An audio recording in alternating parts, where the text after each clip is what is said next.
Welcome to the Cyber Center for Biblical Studies. Hi, my name is Herb Bateman.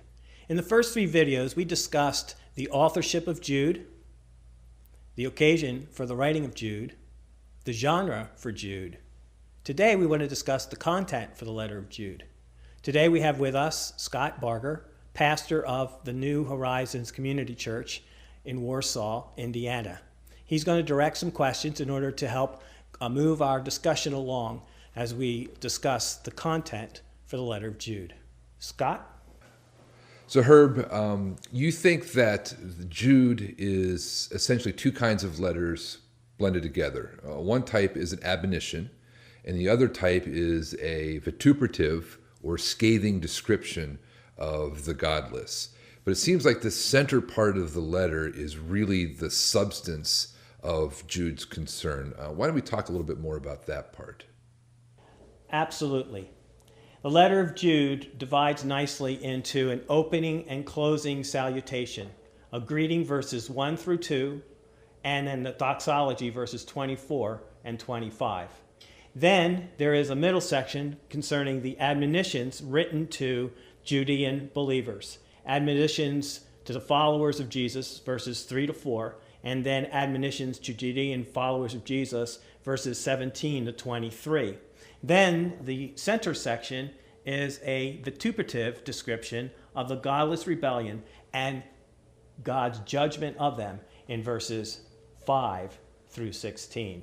Okay, Herb, verses 5 through 16 are really the central part of Jude's concern. How would you divide those up into kind of manageable chunks so that we can kind of follow Jude's flow of thought through these concerns?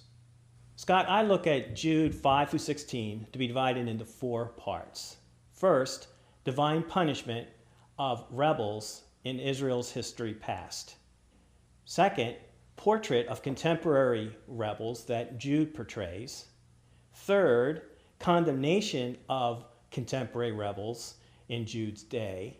And finally, a prophecy against Jude's contemporary rebels. So let's go back and look at each section in a little bit more detail. Jude 5 to 7 recalls 3 historical events in Israel's past. First, it recalls the situation of the Jewish people in Kadesh Barnea. God leads the Jewish people to enter into the land of promise.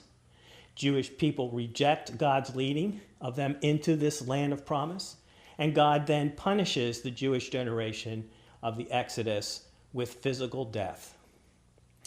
Second, God designates celestial beings to reside in a specific place in the heavenlies. Celestial beings reject God's designated place of residence in the heaven for another residence, earth.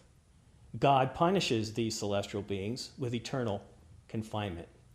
Finally, God designs marital norms to be honored by Gentile urbanites. Gentile urbanites reject God's designed marital norms concerning extramarital sex.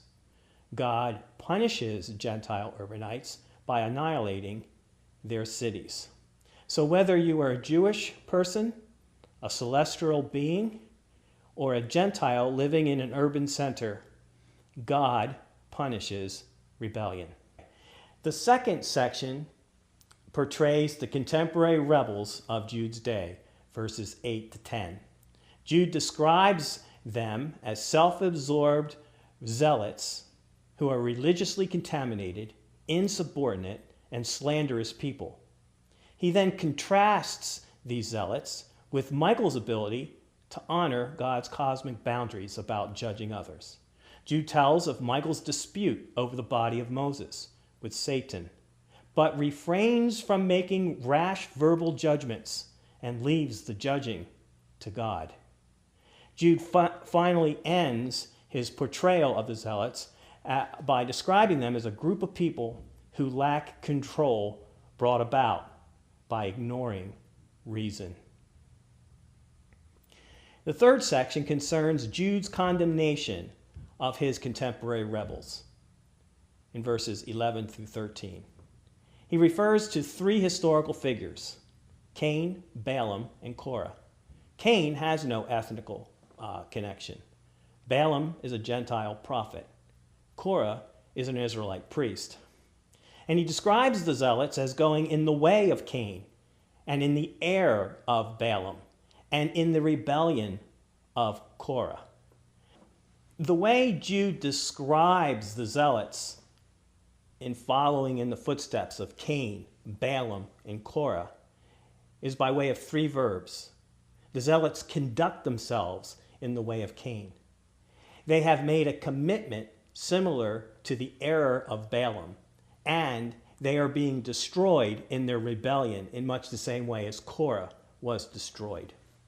Having described these zealots as following in the way of Cain, Balaam, and Korah, Jude then alludes to nature as he moves from the sea to the sky, to the land, back to the sky, and ends with the sea, in order to describe the zealots as harmful people who appear to promise much, but produce little, who act shamelessly and wander aimlessly. The final section in verses 5 through 16 is a prophecy against Jude's contemporary rebels. We find in verses 14 to 16. Jude grounds his own condemnation, which we just saw in verses 11 to 13, with an established assessment pronounced by Enoch in verses 14 to 15. There, in verses 14 to 15, Jude quotes Enoch 1:9. Now Enoch, the seventh in descent, beginning with Adam, even prophesied of them, saying, Look, the Lord is coming with thousands and thousands of his holy ones, to execute judgment on all, and to convict every person of all their thoroughly ungodly deeds that they have committed, and of all the harsh words that ungodly sinners have spoken against him.